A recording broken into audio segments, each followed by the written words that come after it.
income কৰিব খাব সেইটো আপোনালোকৰ দায়িত্বত আপোনালোকে চলিব তেতিয়া ইনকাম কৰি খালে কোনো অসুবিধা নাই এতিয়া এই পৰিৱেশত গৈ পেলাই যদি কিবা এটা মিষ্টেক হৈ যায় অসুবিধা হৈ যাব ন গতে গাড়ীটো ঘূৰাই দিয়া হ'ব হা একচুৱেলি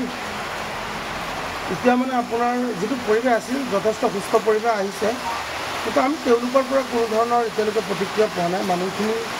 তেওঁলোকে তাত যোৱাৰ পিছত মানে নিয়ন্ত্ৰণৰ ব্যৱস্থা কি আৰু মানুহখিনি থকা খোৱা আৰু বিভিন্ন ধৰণৰ সেই বস্তুখিনি মানে যিটো তেওঁলোকক মানে উপযুক্ত হিচাপে আত্মসন্মানৰ এটা কথা আছে আৰু আমি চালোঁ বিভিন্ন সময়ত আমি বহুত ট্ৰাই কৰিলোঁ মানুহখিনি নিৰাপত্তাৰ ব্যৱস্থা আমি অসম চৰকাৰ বা আমি বিভিন্ন দল সংগঠনৰ পৰা আমি পোৱা নাই গতিকে আমি আজি ইয়াৰ পৰা বহু মানুহ গ'ল আমি অসম সংখ্যালঘু সংগ্ৰাম পৰিষদৰ এটি সজাতি বেলাই তেওঁলোকৰ লগত সোধপোছ কৰিলোঁ মানুহখিনি স্বেচ্ছাই কৈ আছে কয় আচলতে আমাৰ কাগজ পাতি একো লোৱা নাই আমি নাযাওঁ আৰু তেওঁলোকক আমি আলোচনা কৰিছিলোঁ তেওঁলোকৰ লগত আৰু আমি তেওঁলোকক সুধিলোঁ যেতিয়া সুধিলোঁ কোনে লৈ গৈছে তেওঁলোকে ক'ব নোৱাৰে কোনটো ভাটাত লৈ যাব ভাটাৰ মালিকৰ নাম ক'ব নোৱাৰে গতিকে বিভিন্ন অসুবিধা আৰু তাত যোৱাৰ পিছত হয়তো অসুবিধাৰ মাজত কিবা এটা অসুবিধা দেখা দিলে সেইকাৰণে আমি তেওঁলোকৰ লগত বাৰ্তালাপ কৰিছোঁ তেওঁলোকে স্বেচ্ছাই কৈছে যে আমি তাত নাযাওঁ আৰু যিসকলে লৈ গৈছে তেওঁলোকে কোনো ধৰণৰ মানুহকো চিনি নাপায় গতিকে তেওঁলোকে স্বেচ্ছাই ঘূৰি আহিছে আজি ইয়াৰ পৰা দুখন আপোনাৰ ট্ৰেভেলাৰ আছিলে আৰু এখন আল্ট্ৰাবাছ আছিলে তেওঁলোকে ঘূৰি আহিছে আমি বৰ্তমান টুকটুকিত আছোঁ আৰু টুকটুকিৰ বজাৰৰ পৰাই টুকটুকি আৰু বৰি বজাৰ আণ্ডাৰ দুটা মাজৰ পৰা তেওঁলোকে গৈছে গাড়ী ঘূৰি তেওঁলোকে স্বেচ্ছাই ঘূৰি আহিছে তেওঁলোকে আত্মপ্ৰকাশ কৰিছে যে তেওঁলোকে আৰু নাযাব যে একচুৱেলি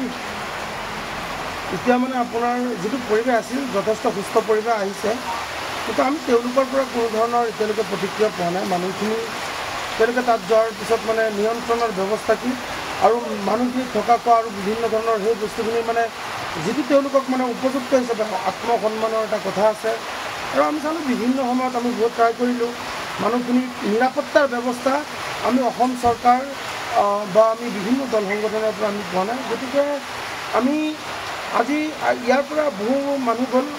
আমি অসম সংখ্যালঘু সংগ্ৰাম পৰিষদৰ এটি সজাতি বেলাই তেওঁলোকৰ লগত সোধপোছ কৰিলোঁ মানুহখিনি স্বেচ্ছাই কৈ আছে কয় আচলতে আমাৰ কাগজ পাতি একো লোৱা নাই আমি নাযাওঁ আৰু তেওঁলোকক আমি আলোচনা কৰিছিলোঁ তেওঁলোকৰ লগত আৰু আমি তেওঁলোকক সুধিলোঁ যেতিয়া সুধিলোঁ কোনে লৈ গৈছে তেওঁলোকে ক'ব নোৱাৰে কোনটো ভাটাত লৈ যাব ভাটাৰ মালিকৰ নাম ক'ব নোৱাৰে গতিকে বিভিন্ন অসুবিধা আৰু তাত যোৱাৰ পিছত হয়তো অসুবিধাৰ মাজত কিবা এটা অসুবিধা দেখা দিলে সেইকাৰণে আমি তেওঁলোকৰ লগত বাৰ্তালাপ কৰিছোঁ তেওঁলোকে স্বেচ্ছাই কৈছে যে আমি তাত নাযাওঁ আৰু যিসকলে লৈ গৈছে তেওঁলোকে কোনো ধৰণৰ মানুহকো চিনি নাপায় গতিকে তেওঁলোকে স্বেচ্ছাই ঘূৰি আহিছে আজি ইয়াৰ পৰা দুখন আপোনাৰ ট্ৰেভেলাৰ আছিলে আৰু এখন আল্ট্ৰাবাছ আছিলে তেওঁলোকে ঘূৰি আহিছে আমি বৰ্তমান টুকটুকিত আছোঁ আৰু টুকটুকিৰ বজাৰৰ পৰাই টুকটুকি আৰু বৰি বজাৰ আণ্ডাৰ দুটা মাজৰ পৰা তেওঁলোকে গৈছে গাড়ী ঘূৰি তেওঁলোকে স্বেচ্ছাই ঘূৰি আহিছে